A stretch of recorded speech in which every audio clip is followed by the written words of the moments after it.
उत्तर प्रदेश विधानसभा चुनाव 2027 अभी दूर है, लेकिन सियासी बिसात अभी से बिछ गई है।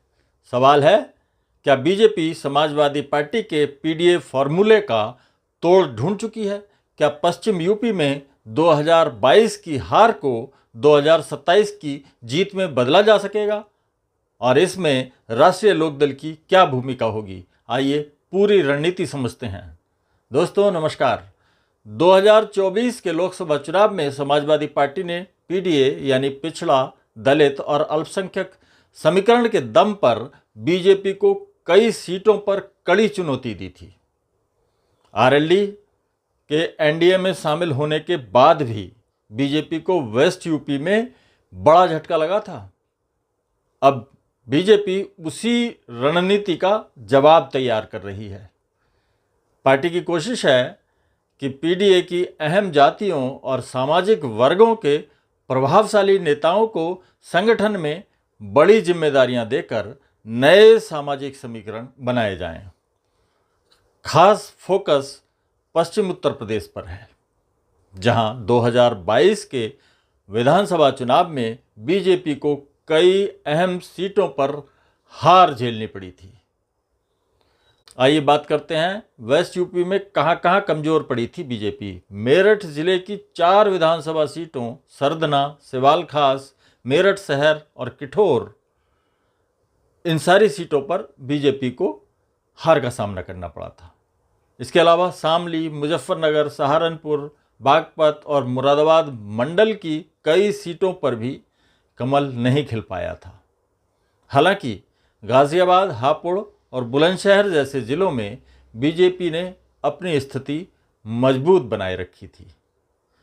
अब पार्टी की पूरी कोशिश इन हारी हुई सीटों को दोबारा जीतने की है। सियासी जानकारों का कहना है कि पीडीए की काट के लिए बीजेपी ने संगठन में सामाजिक संतुलन बनाने की रणनीति अपनाई है। बीजेपी ने गुर्जर समाज से आने वाले नवाब सिंह नागर को वेस्ट यूपी की कमान देकर गुर्जर समाज को साधने का प्रयास किया है। वहीं जाट समाज के वरिष्ठ नेता चौधरी देवेंद्र सिंह को किसान मोर्चा का प्रदेश अध्यक्ष बनाकर किसानों और जाट वोट बैंक को साधने की कोशिश की गई है।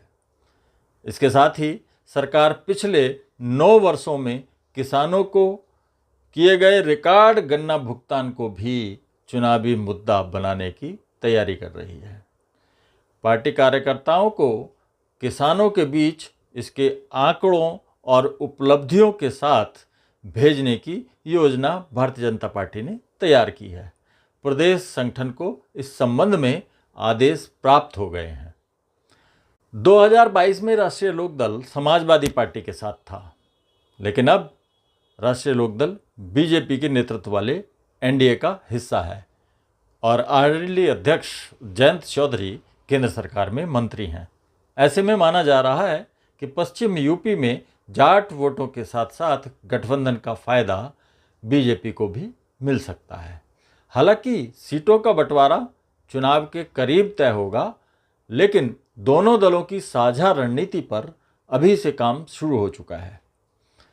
राष्ट्रीय लोकदल भी 2027 से पहले अपनी राजनीतिक जमीन मजबूत करने में जुटा है। इसके अलावा बीजेपी से नाराज माने जाने वाले त्यागी समाज को जोड़ने की कोशिश भी शुरू की गई है। जेडीयू के पूर्व नेता केसी त्यागी को राष्ट्रीय लोकदल संसदीय बोर्ड का अध्यक्ष बनाया गया है, जबकि उनके बेटे अमरीश त्यागी को युवाओं के बीच संगठन मजबूत करने की जिम्मेदारी दी गई है। यानी तस्वीर साफ है। एक तरफ समाजवादी पार्टी अपने पीडीए समीकरण को और मजबूत करने में जुटी है, तो दूसरी ओर बीजेपी सामाजिक संतुलन, किसानों, जाट और ओबीसी वोट बैंक के जरिए पश्चिमी यूपी में वापसी का रोड मैप तैयार कर रही है।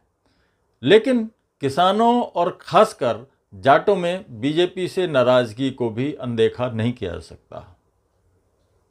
बीजेपी ने केंद्र में जाटों के आरक्षण की पैरवी ना करके जो घाव इस समाज को दिया, वो भुलाया नहीं जा सकता। यूजीसी की नई गाइडलाइंस का साइड इफेक्ट भी इसी चुनाव में देखने को मिलेगा। इसके अलावा राम मंदिर चढ़ावा चोरी और पंचायत चुनाव न कराने जैसे मुद्दे भी बीजेपी के खिलाफ जा सकते हैं क्या, जाएंगे ही। अब सबसे बड़ा सवाल यही है कि अब बीजेपी 2022 की हार का बदला 2027 में ले पाएगी या फिर पीडीए फॉर्मूला एक बार फिर बीजेपी की राह मुश्किल बना देगा। अपनी राय हमें कमेंट में ज़रूर बताइए और ये वीडियो पसंद आया हो तो लाइक करें, शेयर करें और चैनल को सब्सक्राइब करना ना भूलें।